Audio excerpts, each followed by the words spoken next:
Hello, college football fans, and welcome into Mark Rogers TV, the place to be for the best and most insightful college football discussion on the internet. I am Mike Lovell from lastwordoncollegefootball.com, and I'll be sitting in for Mark Rogers tonight. With us, we have Laura Lee Mayernick down in Texas to talk some Texas football. Laura Lee is part of the Friday Night Glory podcast and is working on a book about the Baylor scandal. Laura Lee, welcome into Mark Rogers TV. Thank you, Mike. Thanks for having me. LL will start off. Obviously, the stars haven't been too bright deep in the heart of Texas over the last 4 years. Tom Herman's trying to change that. We all know that change in college football starts with recruiting.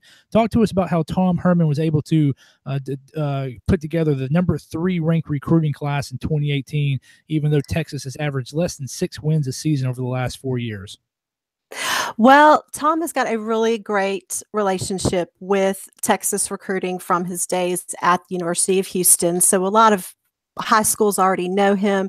He is where he wants to be more than any place else. This was the job he's always wanted. He's here now. He's proven in his success as a coach. And something about this particular 2018 class, they just gelled even during the recruiting process, and they are ready to work together as a group.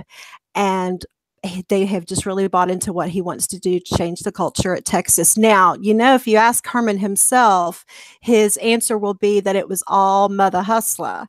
And she was certainly instrumental, I think, in her own way. But I also think she was able to see that cohesion in the class. I think it's best exemplified by her. Yeah, the number for tonight is 9 of that 2018 class. 9 are early enrollees, including the 2 5-star safeties, Caden Stearns and B.J. Foster. Where are we going to see the quickest impact from this 2018 class on the field? I think Stearns and Foster could do well because they are coming up behind experienced players like PJ Locke and Chris Boyd, Devontae Davis. They're back as well. In addition, I don't think it's going to be too surprising if we see some of those wide receivers come out there as well and play for a little bit. This is going to give us some depth at defense, which was great last year already. It was actually led the nation in non-offensive TDs last year. So that's kind of a surprise. We don't usually think about us leading the nation in anything with a fairly mediocre record. But it'll be good to see them. It'll be good to see what they do. And more than anything, it just seems like those 9 that came in early are just so sold out. They are all in. And I think it should be a fun time now down at Darrell K. Royal Memorial. On to the 2019 class. It's never too early to talk recruiting. That's right. We're about 9 months from National Signing Day 2019. 6 commits so far. What does Herman have to do to maintain the momentum of recruiting going into the 2019 class for Texas?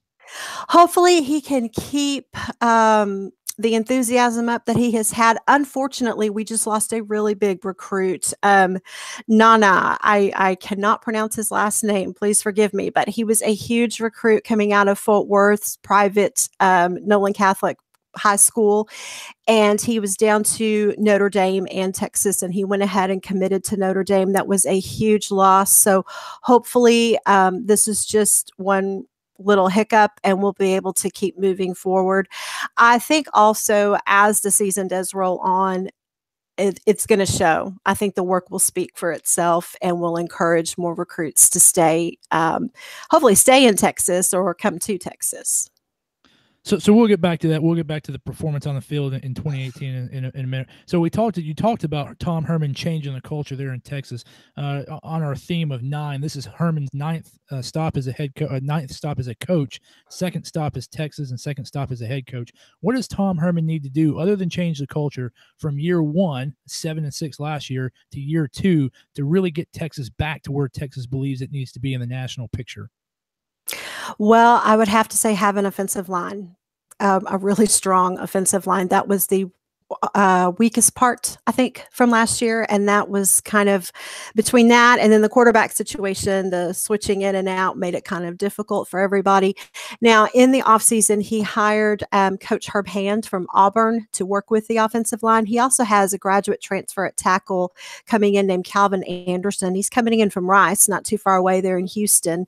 And apparently he has got some experience that should be able to help the line. Now, also, 3 seniors are coming back, and hopefully they have learned from some of those really tough losses there at the end. And I think the quarterback is supposed to be Ellinger. I think they're finally going to just settle on one quarterback, and that should help too. Of course, it's been 9 years since the national championship game against Alabama for Texas, and it's been 9 years since double-digit wins. Hey, don't forget to follow, subscribe to Mark Rogers TV channel on YouTube to find all the best insight from all of the contributors to Mark Rogers TV. You can get great insight, just like LL is providing on teams across the nation with Mark Rogers TV. All right, continue with the theme of 9. LL 9 is the magic number. Vegas has set the over/under on Texas's wins for 2018 at 9, which ranks it second in the Big 12, right behind Oklahoma at 10. That ranks it ahead of Oklahoma State, TCU, West Virginia. What do you think about the over/under at 9 wins for Texas in 2018? Again, Texas hasn't won more than 7 games in the last 4 years. The talent's there, and the coaching is there. Something, hopefully, I think it's that inner game. I think it's the mental game. I think if the players realize they are absolutely capable, it can happen. 9, I think, is also a little bit ambitious. I'm thinking maybe more like 7 or 8. I look at the schedule this fall, and if they can get through September, they're going to be able to have a really good season. But it's really going to come down to that first month. Because they've got Maryland and then Tulsa and USC before they open conference play against TCU. And as always, Texas being Texas, everybody's going to give their best game. Because even though it has been off, it's still a marquee program. It's still one of the biggest, most storied programs in college football. And everybody wants to walk away a winner, if possible, against the University of Texas. I know we're going into the second year of Tom Herman, but it bears noting that Charlie Strong had the top 2 of his 3 years. He had the top recruiting class in the Big 12 and was second in his first year. What's been the big difference between Charlie Strong having top ranked recruiting classes and then Tom Herman having top ranked recruiting classes? What's been the big difference between Charlie Strong not finding that success and Tom Herman seeming to be on the cusp of finding that success at Texas? Tom Herman is kind of an offense maker, and I think that is something that is helping as well. Charlie Strong was obviously defense was really his game and still is. And if you saw him last year, he had an amazing year at his new job in Florida. However, I think something else, again, it comes down to these intangibles, Mike. Sometimes it is bad to be the guy after the man. And that's really what I think it came down to also for Charlie Strong. Nobody can fill Matt Brown's shoes at all. And I think that was a hard thing as well. The program took such a slide after that loss to Alabama in the national title game. And it's almost like it has not quite crawled back out yet. Hopefully with Herman that can happen. And again, with Herman, this is where he wanted to be. He worked with Matt Brown. He knows Texas and he knows the culture.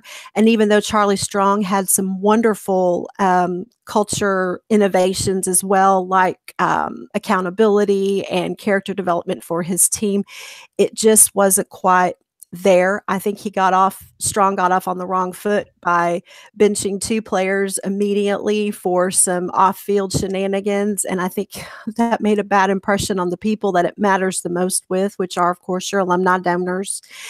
And then he just was never able to convert. It was so tough. There were so many close calls, but he wasn't able to make it. But more than anything, Tom Herman wants to be here. Tom Herman knows what it means to be a Longhorn. What was the feedback from Longhorn fans? You know, there was a lot of back and forth between Red McCombs and Kirk Herbstreit during that tumultuous Charlie Strong time. You know, did that really affect Longhorn fans, or did they kind of ignore the national narrative coming from voices like Kirk Herbstreit? I think it's always fun to take a shot at a program like ours, especially when they're in a downfall. So I personally ignored it, and I think most people ignored it as well. You know, if you're going to get angry, yeah, get angry, but also realize that's just part of what happens when you're this big. You have a target, and people are going to talk trash. It may not have been the best executed interview and hiring, but that's also just part of the game, and both men know that. You know, Herman and Strong, they both know that, and you just go on. LL, tell us quickly about your podcast, Friday Night Glory, and tell us about the book you're working on. Friday Night Glory focuses on recruits in primarily the North Texas area in high school, and it's fun. I'm learning how to do high school, looking at high schools instead of colleges. So it's kind of fun to see guys that are going to hopefully be stars in the next few years. And there's an enthusiasm with Texas high school football that is so contagious. And so it's been a trip to something different to be doing this. In addition, later this year, my book, Interference, What Baylor Taught Me About Faith in Football, will be out, and it is about what happened at Baylor, but more importantly, how the victims were mistreated by the administration. It's not really a football book. That's already been done. It's more about how the failure of the administration in not just how they treated victims, but also how they treated the players. Awesome. Well, certainly, if you're looking at recruiting and high school football, there's no better place to be than the state of Texas. For the most fertile recruiting ground probably in the nation. Last question before I let you go, LL. Talk to me about the effect that Steve Patterson had as athletic director on the Texas program. Was he part of the problem with Texas football over the last 4 or 5 years? Going back to the later stages of the Mac Brown era, or was the Steve Patterson issues there at Texas, was that something separate from the struggles the football programs had over the last 5 years? He didn't build it up. He certainly didn't add to it. I won't say he was the entire problem, but I certainly think he was in the mix of that. And I think that's another exciting time at Texas as well. We've just got so many new people, and we are ready to get going. And Del Conte and Coach Herman have been going around the state doing their caravan, trying to get the alumni excited. And there are more people attending than I believe there were even last year or the year before. And overall, if this team can pull it off, it will be a really great year, and we will finally start to see ourselves where we think we belong all the time. LL, we really appreciate it. Viewers, do not forget to hit that subscribe button on the channel so that you can see and hear contributors like LL all throughout the week, every night of the week almost, from around the nation, Texas, Tennessee, UCLA, all these major programs. Mark gets contributors on. You hear great content just like you've heard from LL. For Mark Rogers TV, I'm Mike Lovell of LastWordOnCollegeFootball.com. We will see you again next time.